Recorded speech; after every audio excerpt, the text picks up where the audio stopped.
buenas, bienvenidos una semana más aquí a Profesor Ciencias. Como siempre, como no, empezaremos con matemáticas. Hoy haremos un sistema de ecuaciones de tres incógnitas que nos ha hecho llegar un alumno de segundo bachillerato. Simplemente es discutirlo en función de alfa y ver la solución si es posible. Después acabaremos con un problema de física, en este caso un campo eléctrico, y en la parte de noticias y avances científicos hoy quiero abrir un pequeño debate sobre la movilidad sostenible. Empezaremos con el combustible, que es lo que nos mueve, y a lo largo de esta semana iremos hablando de las alternativas, hacia dónde vamos, y también de la evolución de las baterías que lo hacen posible. Ahora comenzamos el programa.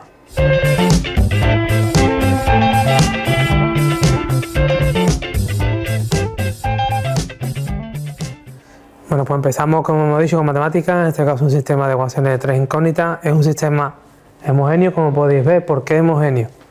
Porque está igualado a cero. Si estuviera igual a otro número distinto de cero, sería heterogéneo y sería un poco más complicado.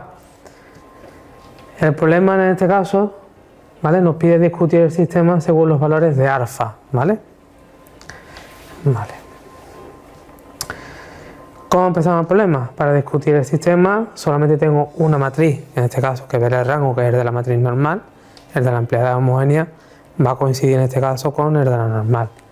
Entonces escribiríamos aquí la matriz de los coeficientes, siempre empezamos así, matriz de los coeficientes,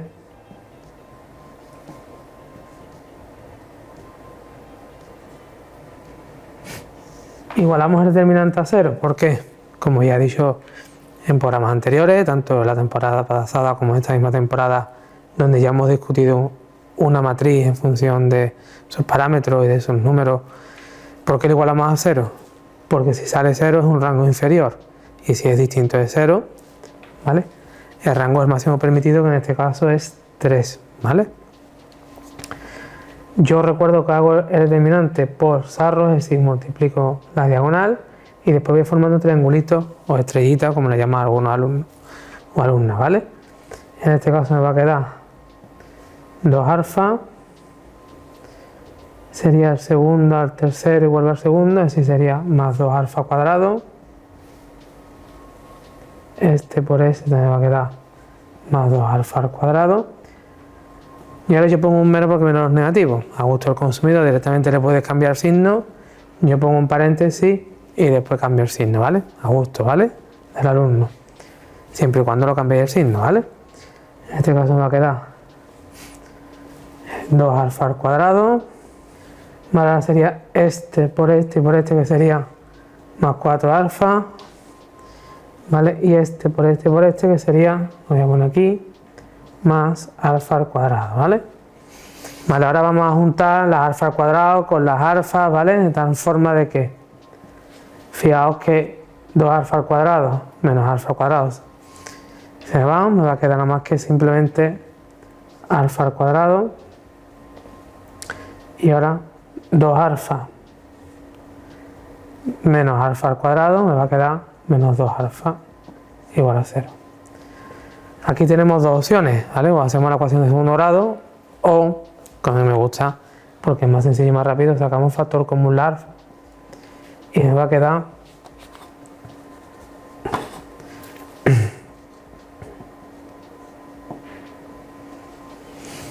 ¿vale? Es decir, que tendríamos dos soluciones posibles, es decir, la alfa 0 o la alfa 2, ¿vale?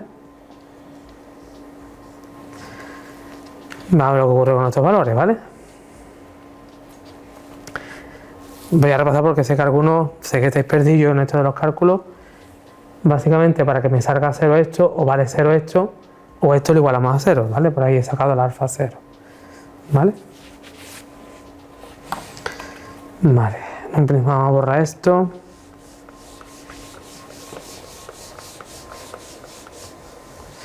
Porque nos va a hacer falta para esto. Y aquí mismo voy a poner las dos opciones que me ha quedado, ¿vale? Vale.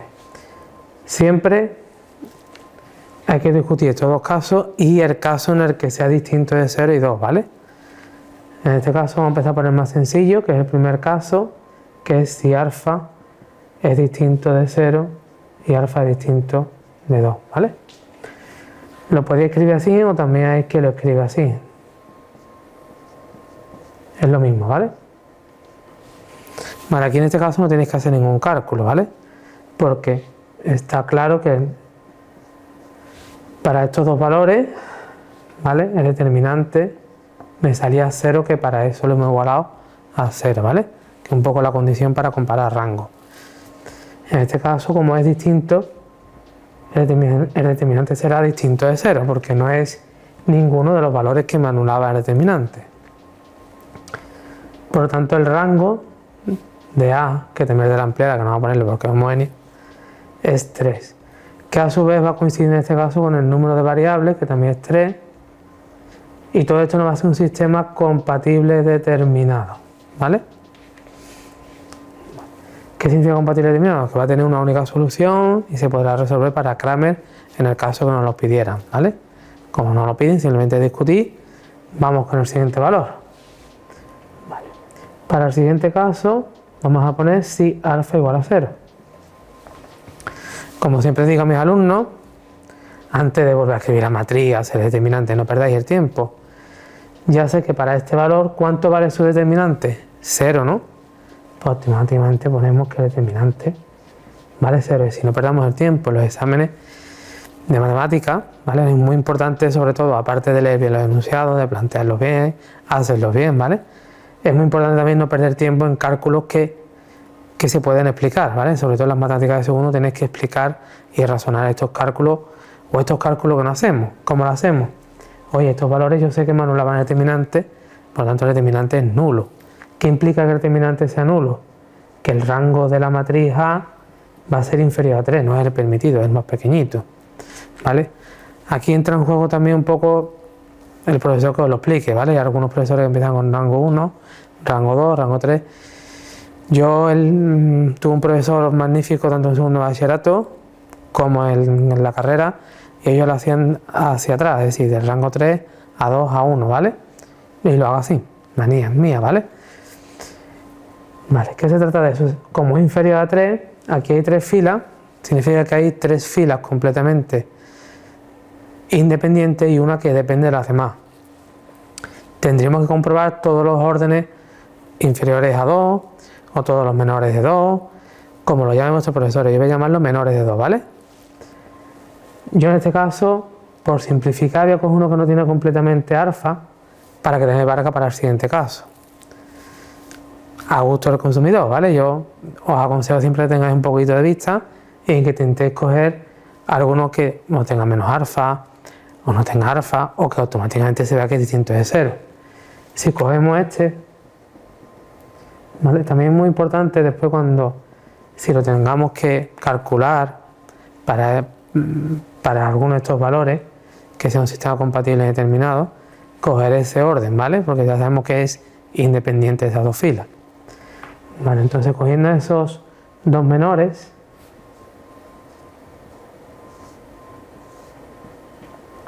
me va a quedar 1 por 1, 2, menos 4, y me queda menos 2, distinto de 0, por lo tanto el rango de la matriz A va a ser igual a 2, ¿vale?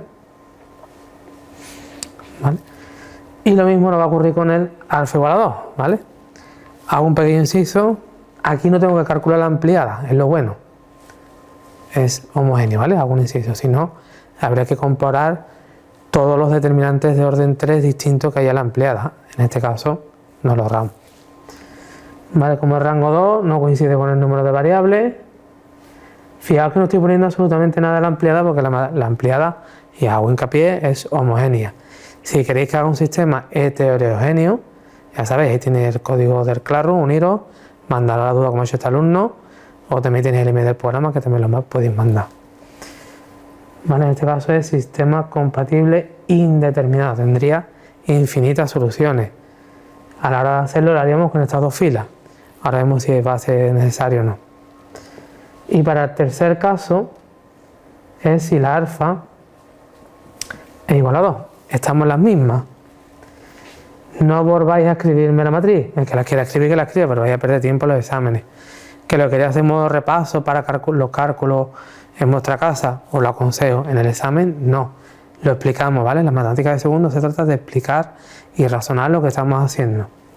En este caso lo mismo, el determinante es nulo, el rango de A es inferior a 3 y por la misma razón de antes, cogiendo este de orden 2, o como queréis llamarlo, como lo llama vuestro profesor, ¿vale? El rango de A, ¿vale? También va a ser 2, por lo tanto no coincide con el número variable y va a ser un sistema compatible indeterminado, ¿vale?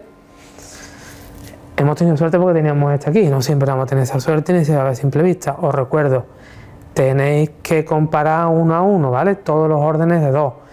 O si vuestro profesor empieza con orden 1, que está claro de hacer orden 1, pasamos a orden 2 y orden 3 no es porque el determinante me sale nulo, ¿vale? Yo lo agarré porque me enseñaron así, ¿vale? Vale, entonces ya tendríamos discutido el sistema. Siempre aconsejo que lo discutáis.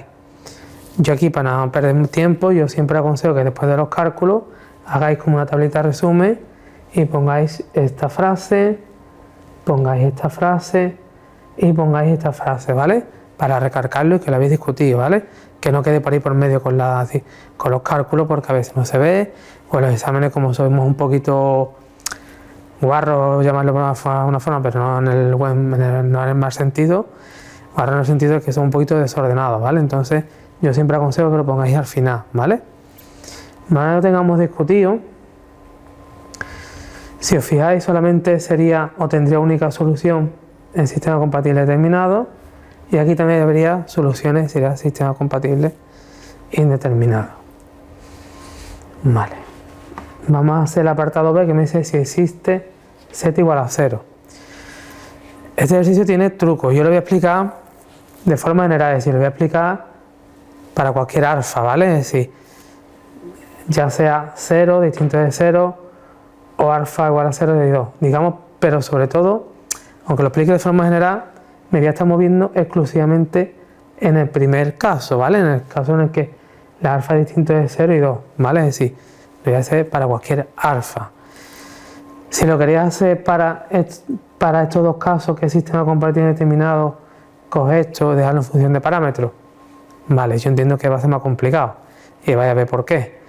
Mire, sí, pero que se crame con alfa y eso es muy complicado. Me ve que es muy sencillo.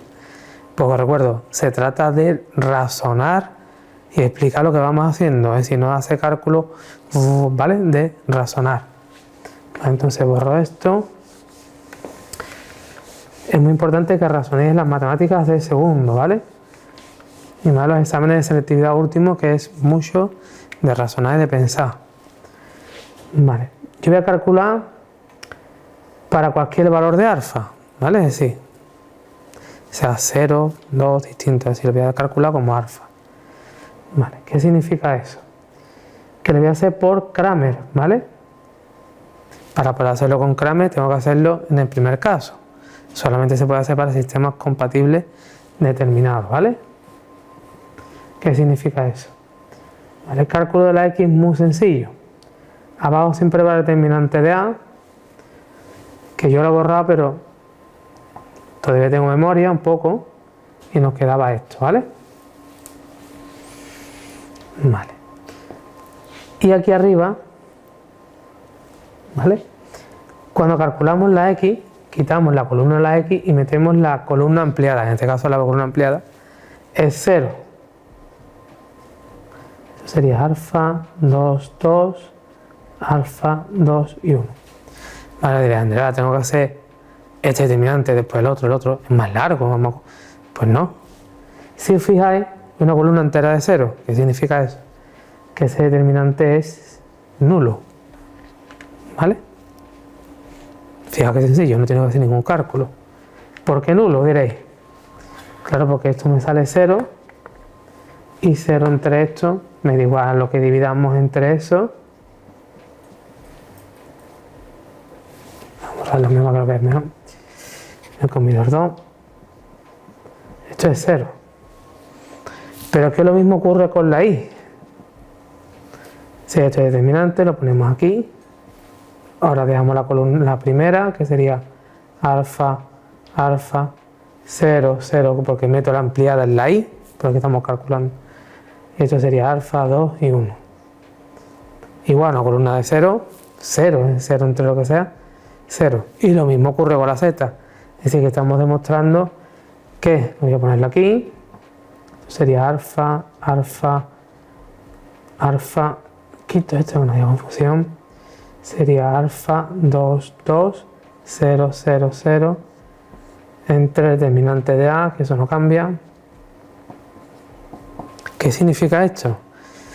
Pues gracioso, porque para cualquier valor de lambda, incluso los valores esos 0 y 2 que nos quedaban ahí, que eran sistemas compatibles determinados, la z siempre vale 0, es decir, incluso lo hagáis por otro método, por el de Gauss o Argos, para cualquier valor de lambda, y sea cual sea el caso del alfa, siempre vale 0. Entonces queda demostrado que la z vale 0 para cualquier valor de alfa.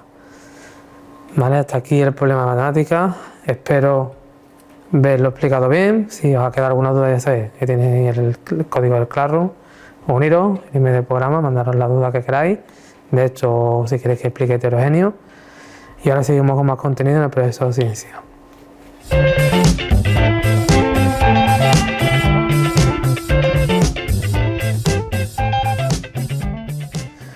Bueno, ahora seguimos con este apartado de avances científicos, notas científicas.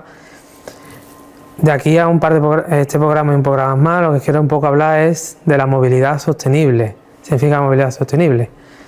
Pues la movilidad tanto de las personas como de los transportes, como de las mercancías. Bueno, ya sabéis, como hemos explicado en los primeros programas de esta temporada, que hablamos de la energía renovable. La Unión Europea está completamente obsesionada con reducir las emisiones de carbono, y eso también implica no solamente la energía renovable o la energía que producimos, que gastamos, también la movilidad, porque prácticamente la movilidad de las personas supone casi el 30% de las emisiones de CO2. Actualmente todo el mundo sabemos que los combustibles que usamos para movernos, la mayoría de ellos son fósiles, concretamente derivados del petróleo, en este caso son la gasolina, el diésel, el autogás y el gas natural, ¿vale? Pero existe otro tipo de combustibles como los ecocombustibles, el hidrógeno verde, que a mí me apasiona, que ahora hablaremos un poquillo más, y por supuesto el futuro que está aquí ya inmediato, que son los coches eléctricos, que eso sí que hablaremos en el próximo programa. Hoy nos centramos en los combustibles. Los combustibles diréis, ¿eso es el pasado? Sí, sí y no. Por ejemplo, todo el mundo tenemos coches diésel o coches de gasolina. Por los actuales coches de gasolina, coches diésel, sus emisiones de CO2 son casi entre el 10 y el 20% menos que esos coches de 1950, esos coches tan bonitos que vemos en las películas de los años 50, de las películas americanas. Pues bien, pues nuestros coches actuales consumen un 10% menos o hasta un 20% menos de emisiones de CO2. ¿Y eso a qué es debido? Pues en parte al avance que ha habido en la química, en la física, en la ingeniería química, que han conseguido gracias a catalizadores, a hacer reacciones químicas con esos catalizadores que han reducido las emisiones de dióxido de carbono y han hecho posible que nuestros coches consuman menos, que eso es importante, es decir, que sean más sostenibles y a la vez que emitan menos dióxido de carbono. Pero ha habido un poquillo más de avance. Podemos hablar también del autogás. ¿Qué es el autogás? En las petroleras, cuando se saca el petróleo, o en los acuíferos de gas, se obtiene lo que se conoce como el autogás. El autogás está formado por un 20% de propano y un 80% de butano. Ese gas actualmente ya se usa en motores gasolina. Digo motores de gasolina porque no vale para motores diésel. A nadie se le ocurra meter un gas de este tipo en motores diésel, solamente motores de gasolina, y se usa principalmente o actualmente se usa en grandes transportes, como barcos, ¿vale? Pero sobre todo en barcos, ¿vale? Y el autogás simplemente es un gas que viene a una inmensa presión entre 4 y 8 atmósferas y solamente vale para motores de combustible. Lo bueno que tiene el gas es que ya sabemos cómo transportarlo de la refinería a los centros de almacenaje, y sobre todo que lo podemos utilizar en los motores de gasolina. Y ahí está el futuro, porque prácticamente emite muy poco dióxido de carbono a la atmósfera. Otro tipo de gas, también derivado del petróleo, hablamos en este caso de el gas natural. A todo el mundo nos suena, que tenga, sobre todo las grandes ciudades que tienen gas natural, pero no hablo de ese tipo de gas natural. Hablo de un gas natural comprimido o licuado, que se llama. Y ahí es donde está un poco el futuro, y ya se está utilizando y lo podéis ver prácticamente, si vais por ejemplo a Sevilla, lo podéis ver en la flota de autobuses, también se usa en grandes barcos, ¿vale? ¿Por qué? ¿Qué tiene de bueno este gas natural comprimido licuado? También tiene sus inconvenientes, igual os diré. Por ejemplo, el gas comprimido lleva años usándose, incluso se puede ver en taxis, en autobuses que veis. Se mueve con gas comprimido, un gas que también va a altas presiones. Es una dificultad que ya la química y la física ha conseguido resolver, que es básicamente se embotella una bombona, pongo un ejemplo tonto, una bombona butano. No es igual, ¿vale? A nadie se le ocurra poner una bombona butano en vuestro coche porque no es el caso, porque no sería un gas, no es un gas natural comprimido, ¿vale? Entonces esos gases comprimidos se meten en una serie de recipientes que ya se usan en taxis y en autobuses. Lo bueno es que principalmente tiene mucho metano y a la vez tienen reducciones de dióxido de carbono prácticamente nulas, y se utiliza ya hoy en día y es prácticamente viable. El problema viene con el gas natural licuado. ¿Qué significa el gas natural licuado? Gas natural líquido, ¿vale? Significa que viene, para que ese gas venga líquido, viene a unas bajas temperaturas que son prácticamente menos 160 grados centígrados. Frío, es decir, no lo podríamos tocar.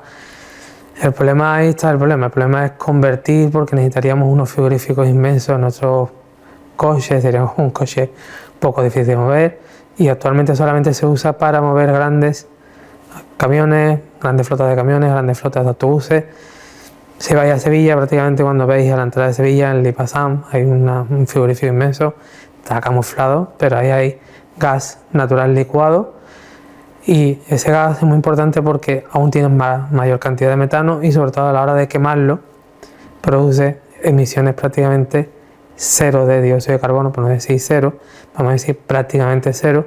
Y ese gas licuado, gas natural licuado, sí que se usa tanto en motores de gasolina como motores diésel. Lo que pasa es que actualmente solamente se usa en grandes motores, es decir, camiones, autobuses. Se está probando también en trenes, ¿vale? En las locomotoras diésel de trenes.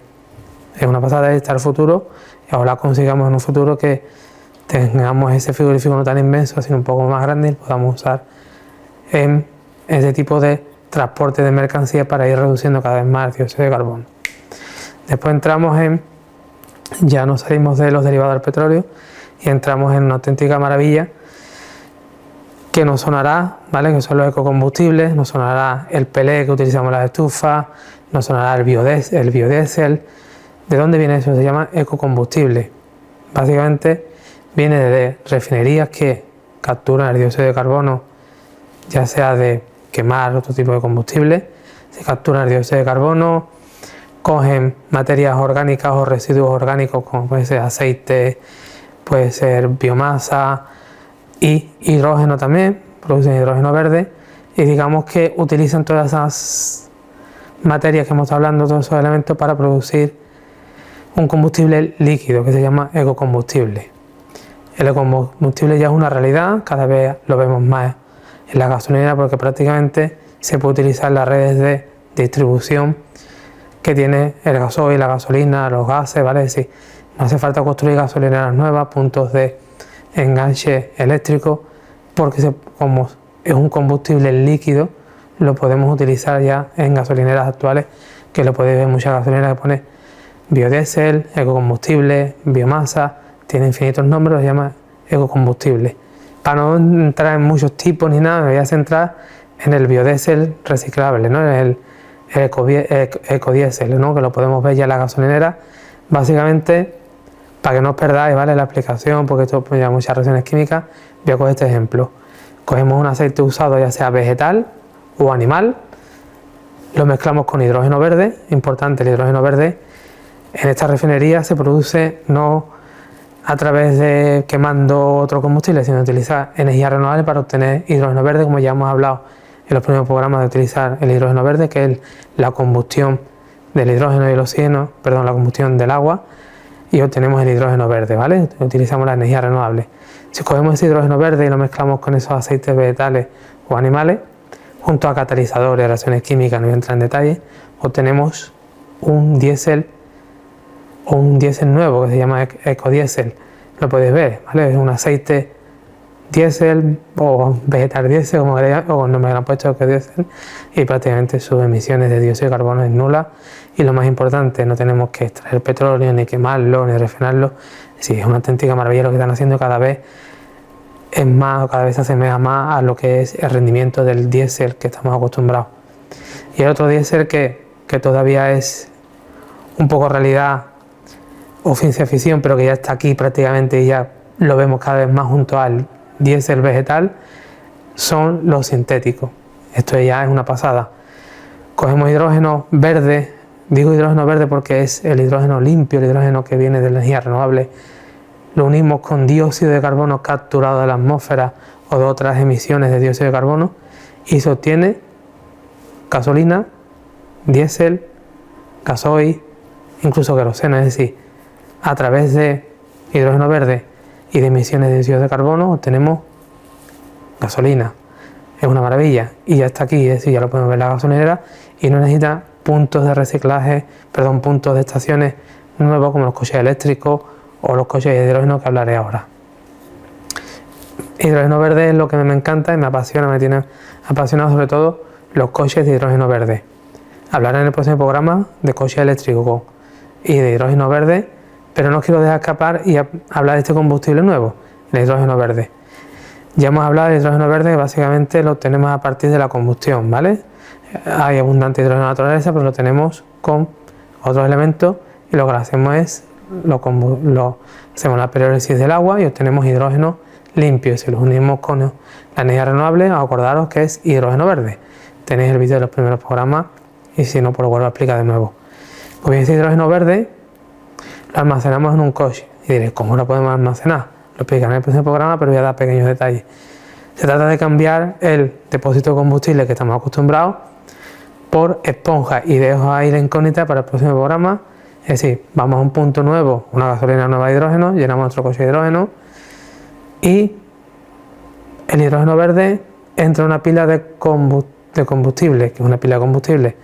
Pues en este caso lo que hacemos es mezclar hidrógeno con oxígeno, produce la pirólisis y se obtiene energía. Es decir, que a medida que el coche va andando, va produciendo su propia energía y es como si fuera un coche eléctrico, pero no llega a ser un coche eléctrico, pero una auténtica pasada. Es decir, metemos un gas en nuestro coche, tenemos una pila de ahí y esa pila nos da energía para que mueva nuestro coche. El próximo programa hablaré del coche de hidrógeno y del coche eléctrico o el avance del coche eléctrico. Y también hago una pequeña parada, también hablaré en próximos programas, pero hablaré más adelante de reciclaje. Aparte también, como he dicho antes, de los combustibles sintéticos, también hay estudios, también hay científicos, químicos, ingenieros, como ya sabéis, por hago esta sesión, que están cogiendo plásticos para convertirlos en combustible para futuros coches, barcos, trenes, es decir, movilidad sostenible y bajas emisiones de dióxido de carbono. Os hago siempre la cualidad de siempre. Como veis, la rama de la física, de la química, de la ingeniería tiene muchas salidas, una de estas porque hay que salvar al planeta y cada vez que sea más sostenible y emitir menos dióxido de carbono a la atmósfera. Ahora seguimos con más contenido en el Progreso de Ciencia.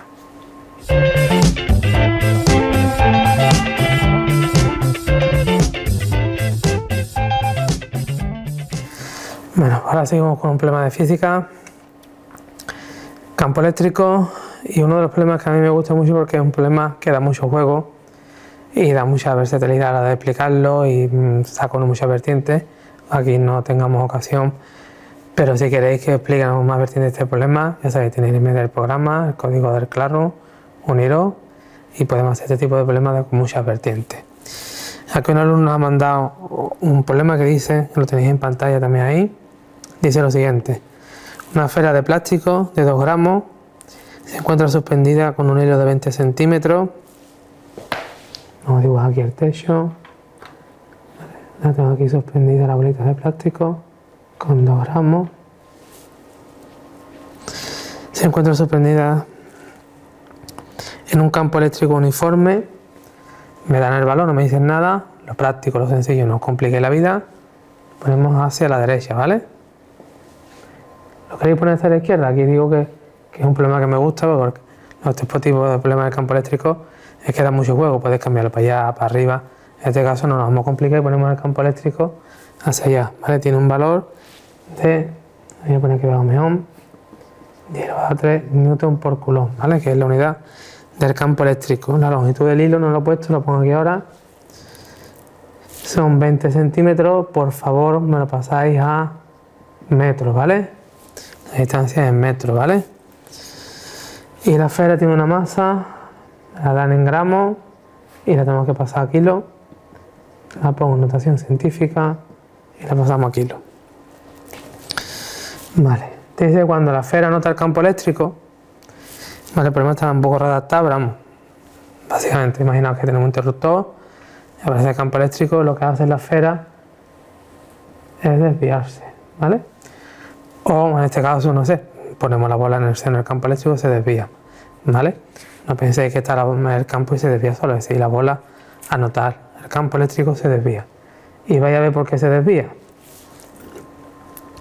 Básicamente porque la bola está cargada de una carga que desconocemos. Si no tuviera la bola una carga, no notaría el campo eléctrico, por lo tanto no notaría la fuerza eléctrica, no se movería de su sitio, es decir, permanecería quieta, ¿vale? En este caso, notar la carga se mueve. Vale, aquí tenemos que utilizar la ley de Coulomb, a mí me gusta llamar la ley de Coulomb simplificada porque es la ley que me dice que si yo tengo un campo eléctrico uniforme, que es el caso, y una carga en ese seno, la fuerza eléctrica que experimenta es proporcional a la carga y al campo eléctrico. Y sobre todo, como son vectores, llevará la misma dirección y sentido, siempre y cuando sea positiva, ¿vale? Y sentido opuesto cuando la carga sea negativa. Aquí en un principio no me dice nada, simplemente que se desvía a un ángulo, por eso digo que este es muy versátil. ¿Por qué? Porque la carga se puede desviar para acá, siempre y cuando sea positiva, ¿vale? ¿Por qué positiva? Si esto es positivo y esto es positivo, la fuerza eléctrica es positiva, va para allá. En el caso que fuera negativa, la fuerza eléctrica la tira para allá y iría para allá. El planteamiento del problema es lo mismo, ¿vale? Si nos pide el valor de la carga, da igual que la calculemos para negativa, que sería para allá, o positivo para acá. Si queréis que haga más vertientes o más problemas de campo eléctrico, ya sabéis, ¿vale? Tenéis el código del Classroom y en el medio del programa. Yo voy a suponer que la carga es positiva, el campo eléctrico va para allá, y entonces experimenta la fuerza eléctrica, ¿vale? ¿Es la única fuerza que hay ahí? No. Que estéis estudiando el campo eléctrico, nunca os podéis olvidar de que esto tiene una masa, por lo tanto tendrá peso, es decir, la fuerza gravitatoria, y sobre todo siempre aparece lo que son las fuerzas de superficie, las fuerzas de contacto, las tensiones, ¿vale? En este caso, para que la bola no esté pegando así en bote como si fuera un muelle, ¿vale? Tiene una tensión. También hay gente que la dibuja aquí, ¿vale? Yo la voy a dibujarla aquí para que sea más sencillo y más fácil de entender. Esta tensión la vamos a descomponer en la TI y en la TX, ¿vale? Vale, ¿qué significa que la descomponemos? Tenemos aquí un ángulo, simplemente al descomponerla, la TI iría con el coseno y la TX va con el seno, ¿vale? Es decir, descomponemos vectorialmente una fuerza, ¿vale? Fácil, ¿vale? Opuesto seno, contiguo coseno, ¿vale? Y este sería el esquema de fuerza que nos piden en el apartado A. Pero el apartado A va un poco más allá. Todas las fuerzas que actúan sobre él y determine la carga eléctrica, ¿vale? Os recuerdo, para hacer este esquema tenéis que explicar que suponemos que el campo eléctrico va para allá, suponemos que la carga es positiva para que la fuerza eléctrica vaya en la misma dirección y sentido que el campo eléctrico. Si es negativa, lo haríamos para allá, ¿vale? Vale. Si descomponemos ahora en el eje X, que sería este, tendremos que la fuerza eléctrica menos la tensión en la X es igual a 0, ¿para qué? Para que se encuentre en equilibrio. Si se encuentra en equilibrio significa que una vez que aplica el campo eléctrico se queda parado, ¿vale? Es como si fuera que ahora después el apartado B me pregunta cómo cambia la energía potencial aquí, lo vais a entender, ¿vale? Pero sé que es como se queda parado y está en equilibrio, si no, no podríamos calcularlo, ¿vale? Y en el eje Y tenemos por un lado la TI menos el peso igual a 0, ¿vale? Igual no está pegando salto, ¿vale? Lo igualamos a 0. Bien, por lo que nos queda es un poco desarrollar la fórmula.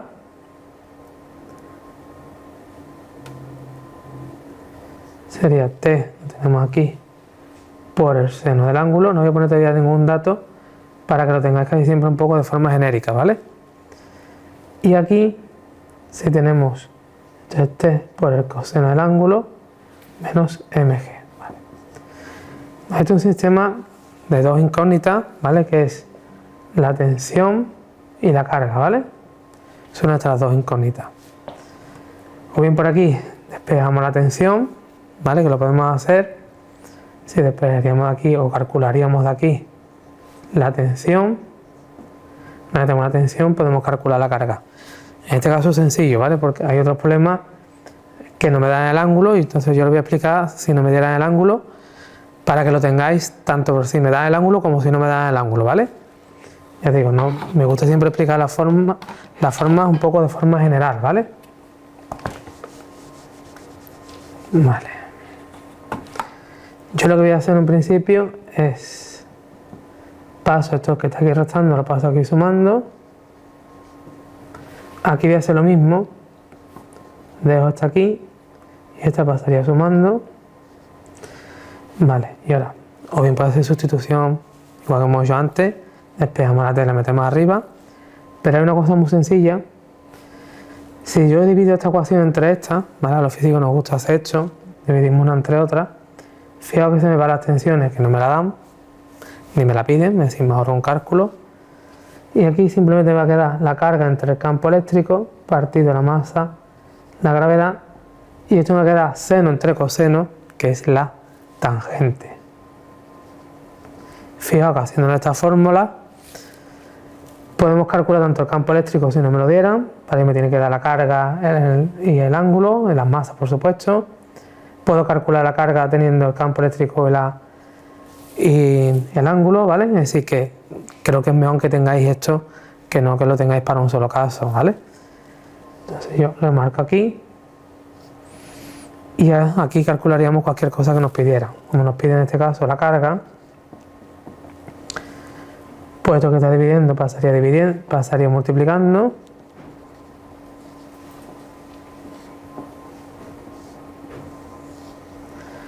Y así calcularíamos la carga.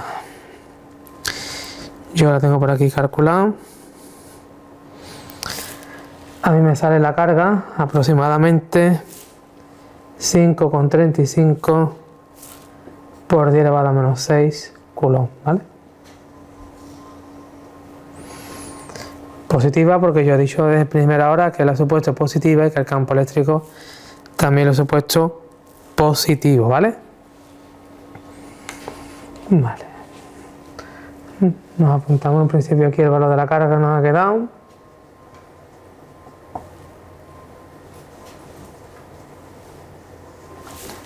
Y ahora voy a borrar aquí un poquillo porque, aunque el apartado me pide un poco que expliquemos las condiciones de energía o cómo cambiar la energía, quiero un poco desarrollarla para que la tengáis desarrollada, ¿vale?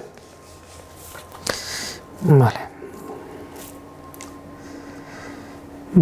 Imaginaos el interruptor imaginario que yo he supuesto, ¿vale? No tenemos interruptor, ¿vale? No tenemos campo eléctrico, sino que tenemos solo exclusivamente aquí la esfera colgando, ¿vale? Es decir, en el primer caso solo tendríamos energía potencial gravitatoria, ¿vale? En este caso sería mg y la altura, en este caso es la longitud que nos la dan, ¿vale? Vale. A medida que la bola, o a medida que damos interruptor, ¿vale? Digamos que la bola se va desplazando. Es decir, que en todo este intervalo de tiempo, ¿vale? No vamos a hacer un detalle, pero lo tenéis que explicar, ¿vale? Esa energía potencial gravitatoria se va transformando en energía potencial eléctrica, pero pasa por energía cinética, ¿vale? Ya digo, si nos la pidiera calcular la energía cinética en algún punto intermedio, pues habría que calcularla, no nos la pide, Pero ya digo, a la hora de hablar del balance de energía es importante. Al principio solamente teníamos energía potencial gravitatoria, que se va transformando ¿en qué? Pues se va transformando en potencial eléctrica y también gravitatoria, y por el camino tiene energía cinética que va ganando y perdiendo, ¿vale? Sí, seguramente por aquí habrá un punto de equilibrio donde solo la energía cinética será máxima, ¿vale? Pero eso no tenéis que, de momento, salvo que lo pregunte, simplemente detallarlo, ¿vale? Vale, en este caso, vale, nos vamos a fijar en el punto 2, donde la energía que tendrá será la energía potencial gravitatoria más la energía eléctrica, ¿vale?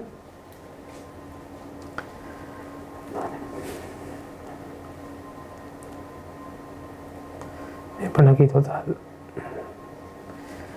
Vale, esta energía gravitatoria, esto nos pasa a ser mg, y ahora cuidado, ahora no es L, porque ahora nuestra L será esto de aquí, que será con el coseno, ¿vale? Así que será L por el coseno del ángulo, es decir, la proyección, en este caso de la longitud sobre el eje Y, ¿vale? Sí, en este caso la energía potencial total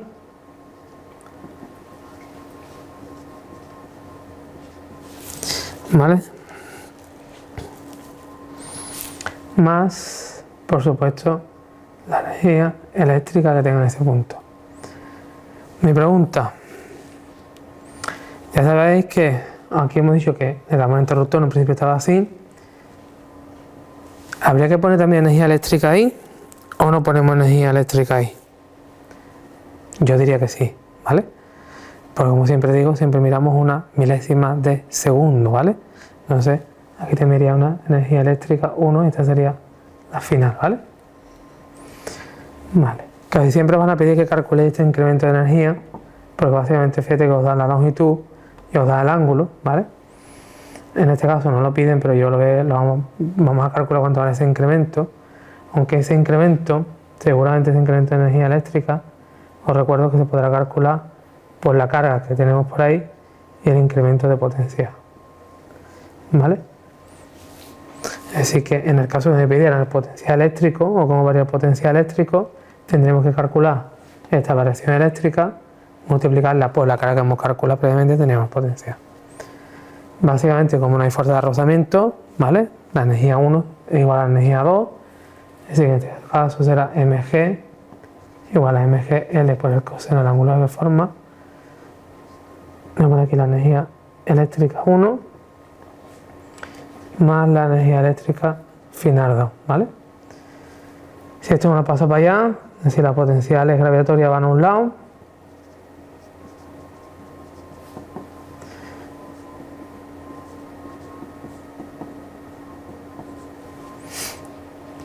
si sacamos factor común para que quede un poco más bonito, os recuerdo que siempre intentad meter los datos lo menos posible, ¿vale?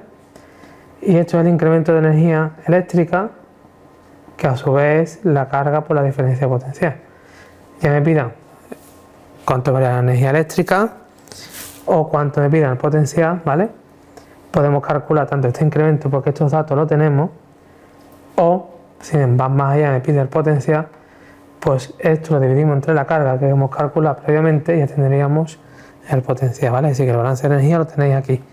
Es decir, pasa de una energía potencial gravitatoria, prácticamente vamos a llamarla máxima, a una energía eléctrica, a potencial eléctrica, que en este caso es no mínima, pero bueno, que irá aumentando a medida que se va desviando para perder potencial.